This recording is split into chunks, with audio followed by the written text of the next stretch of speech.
Assalamualaikum warahmatullahi wabarakatuh. Salam sejahtera untuk kita semuanya. Nah, sahabat-sahabat, jumpa lagi ya. Saya dan psikologi menjawab.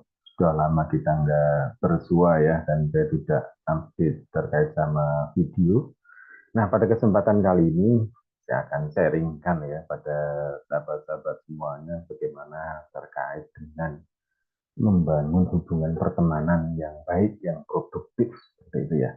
Nah, sebelum lebih lanjut, barangkali ada sahabat-sahabat yang baru menemukan video ini, baru menemukan channel ini, silakan untuk di like ya, dan juga di subscribe. Oke, saya akan share terkait dengan membangun hubungan pertemanan yang baik ya. Jadi seperti apa sebenarnya hubungan pertemanan yang baik? Nah, saya kira kita semuanya pasti sebagai makhluk sosial ya, butuh yang namanya sahabat, butuh yang namanya teman, terutama ketika kita menghadapi persoalan. Ada banyak persoalan yang tidak bisa diselesaikan sendiri. Ada target, tujuan, pekerjaan yang tidak bisa diselesaikan sendiri. Nah, disinilah kita butuh yang namanya pertemanan ataupun teman ya. Nah, bagaimana membangun hubungan pertemanan yang baik? Ukuran baik di sini adalah tentu baik secara dampaknya ya. Jadi produktif, membuat kita jadi lebih semangat, membuat kita jadi lebih produktif. Nah, itu adalah ukuran di sini ya, yaitu teman yang pertemanan yang baik. Yang pertama adalah pertemanan itu harus dilandasi dengan keterbukaan dan kejujuran. Ya, kita tahu bahwa segala hubungan itu perlu untuk kemudian didasari yang namanya kejujuran dan keterbukaan. Nah, kalau dari awal sudah tidak jujur, tentu di proses perjalanannya itu akan ada persoalan-persoalan ya. Hal apapun itu, bahkan juga sampai terkait sama rumah tangga. Kalau di awal sudah nggak jujur, terus kemudian nanti di kemudian hari ternyata ya didapati ada hal yang disembunyikan, kebohongan dan seterusnya, tentu akan menjadikan persahabatan, pertemanan ya apapun hubungannya itu jadi tidak langgeng ataupun bermasalah ya. Jadi salah satu hal terpenting dalam membangun pertemanan yang baik adalah berkomunikasi secara terbuka dan jujur. Jangan takut untuk mengungkapkan perasaan dan pikiran Anda pada teman Anda. Jadi selain kemudian jujur, juga terbuka ya. Kita mesti berkomunikasi secara proaktif. Artinya ya kalau teman kita nanti punya diam-diam gitu ya, ya kita harus mulai percakapan ya. Dan banyak persoalan juga selesai dengan adanya komunikasi, selesai dengan adanya keterbukaan. Bagaimana orang lain tahu bahwa kita ada masalah kalau dia tidak terbuka, tidak jujur menyampaikan apa adanya. Bagaimana kemudian kita bisa membantu orang lain atau teman kita kalau dianya juga tidak terbuka, tidak menyampaikan bahwa dia ada masalah, bahwa dia menyampaikan apa adanya, jujur. Jadi kunci yang pertama adalah di dalam membangun hubungan baik, ya dibutuhkan namanya keterbukaan dan kejujuran. Ya. Kemudian yang berikutnya adalah mendengarkan dan memperhatikan. Nah, sebagaimana saya sampaikan di awal bahwa kita nggak bisa hidup sendiri, ya kita butuh orang lain.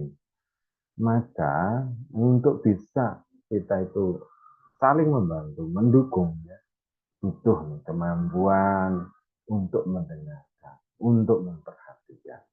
Jadi penting untuk memperhatikan apa yang teman Anda katakan dan mendengarkan dengan seksama dalam pembicaraan. Jangan menganggap remeh hal kecil atau gagasan teman Anda. Nah, di sini penting ya.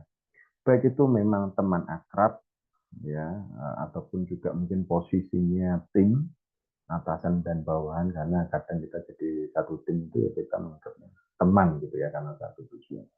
Atau mungkin dalam kehidupan rumah tangga ataupun dalam konteks yang lainnya. Maka mendengarkan dengan seksama itu hal yang penting. Jadi terkadang kita itu mendengar tapi tidak mendengarkan ya. Kita ngiring tapi tidak listening. Makanya Nah, kalau dalam bahasa Inggris itu ada istilahnya mendengar dan juga mendengarkan ya. Mendengarkan itu seperti apa? Mendengarkan itu kita atensi, kita memperhatikan bahwa dia sedang bercerita, kita pahami apa yang diceritakan ya, dan juga tentu apa yang diharapkan gitu ya.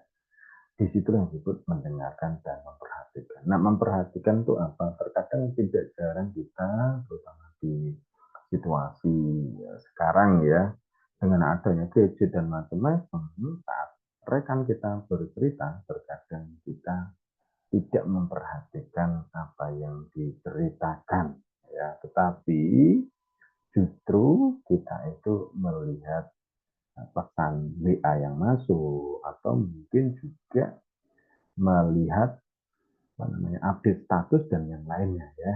Nah, sering kita demikian. Nah, di sisi lain kita sebagai seorang teman juga harus memahami ketika ada rekan kita yang seperti itu, mungkin mereka tidak nyaman dengan kita ya. Artinya mungkin kita terlalu dominan di dalam menyampaikan informasi atau mungkin kita ceritanya terlalu panjang. Maka segera berhenti dan kita minta tanggapan. Menurut kamu seperti apa? Nah, itu adalah cara agar kemudian kita bisa atensinya, perhatian bisa kembali lagi ya.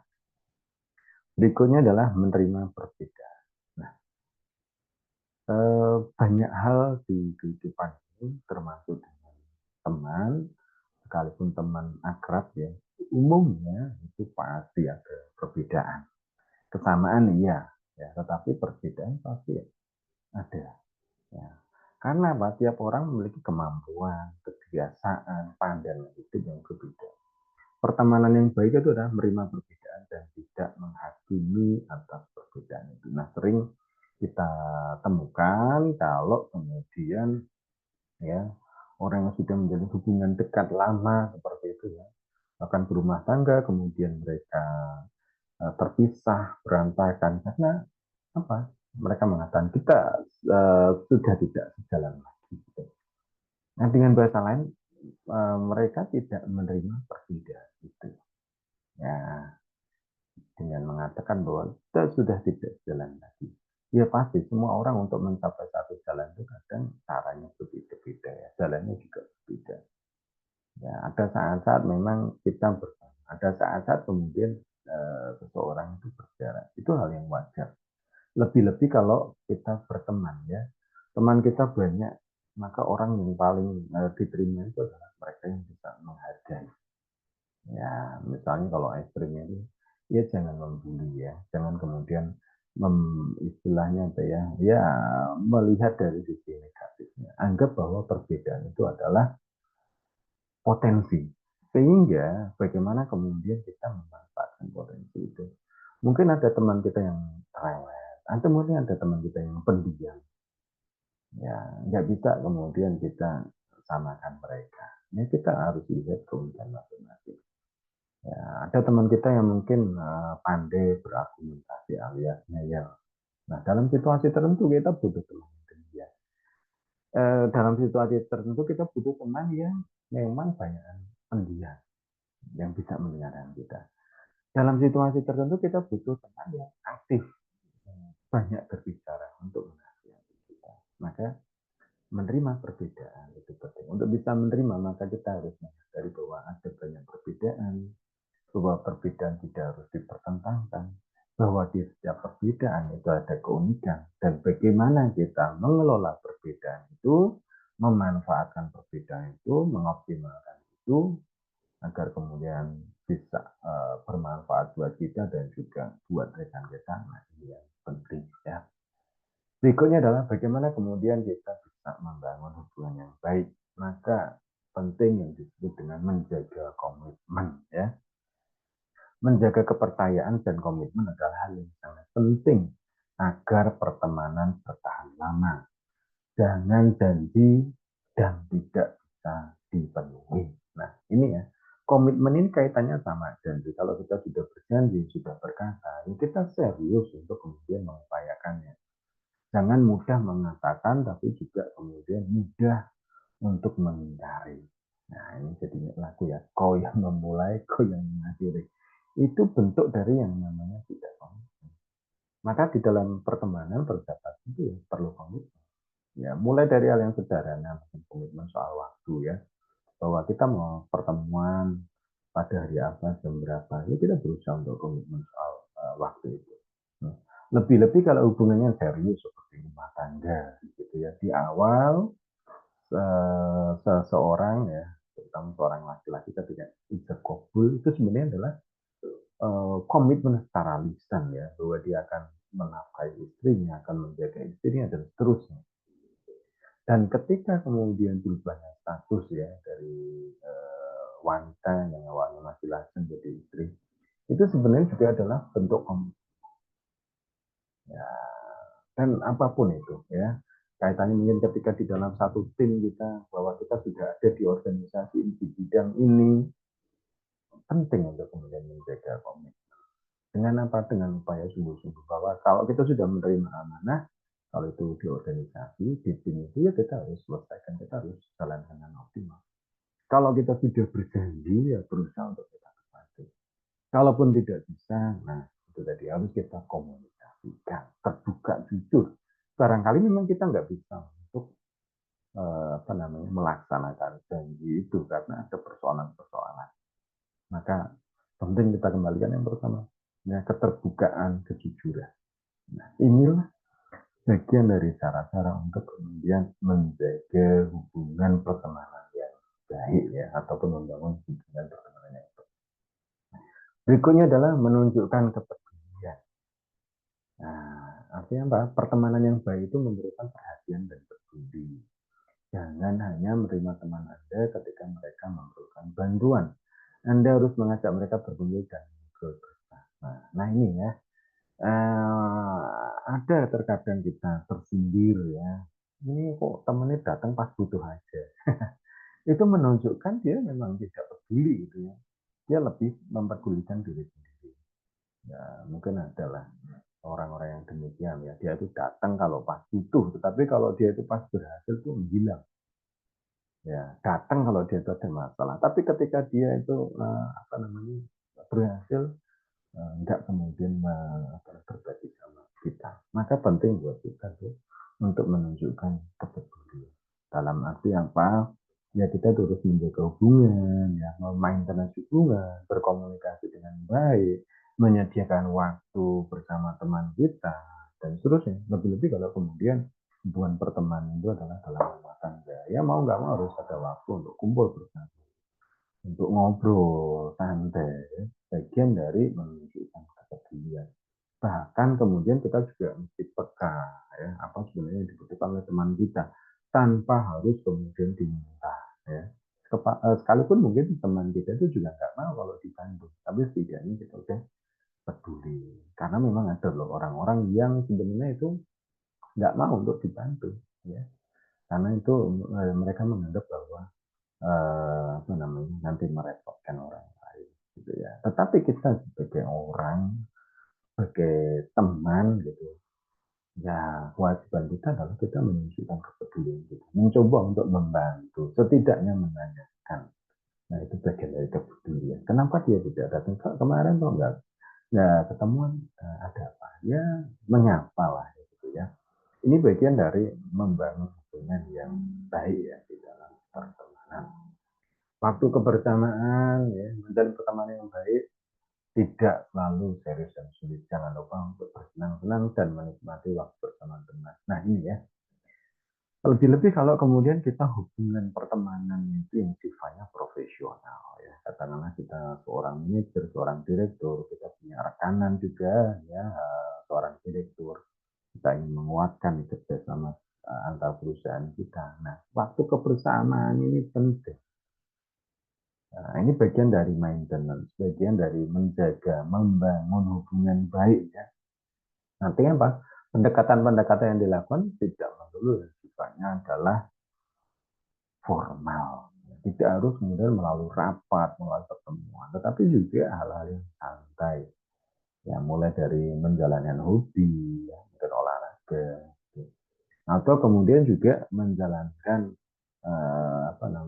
makan gitu ya, ngobrol santai ya, yang sifatnya adalah informal. Nah waktu bersama ini penting. Nah, lebih-lebih kalau kemudian dengan pasangan, lebih-lebih dengan keluarga, mestilah punya waktu alokasi untuk bukan hanya me time, tapi juga family time, waktu bersama keluarga. Nah, ini sahabat-sahabat semuanya, teman-teman subscriber dari Psikologi Menjawab, ini kapan terakhir Anda mengalokasikan waktu dengan sahabat, dengan teman Anda? Ya, ya setidaknya itu bisa lah komunikasi ya dengan WA ataupun yang lain ya, sekalipun tidak bisa ketemu langsung.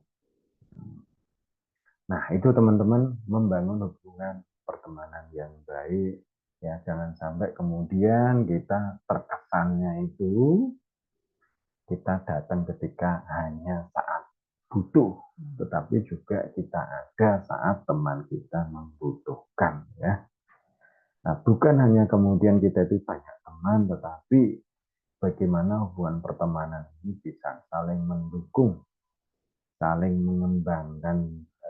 Kalau kita bisnis, bisnisnya bisa semakin besar, bisa saling support, gitu ya, bisa win-win solution. Maka disinilah butuh kemampuan kita di dalam membangun hubungan pertemanan yang baik ya. Yang baik di sini artinya yang sama-sama menimbulkan manfaat yang positif ya. Kalau itu dalam pertemanan karir ya karirnya semakin bagus. Kalau kemudian dalam bidang pendidikan maka nih kalau targetnya lulus ya semuanya bisa lulus cepat gitu ya. Kalau ada masalah ya bisa diselesaikan. Kalau itu rumah tangga ya kaitannya dengan membangun pertemanan kan seperti ya penting lah untuk kemudian membangun seperti terakhir tadi adalah ada nih waktu bersama ya.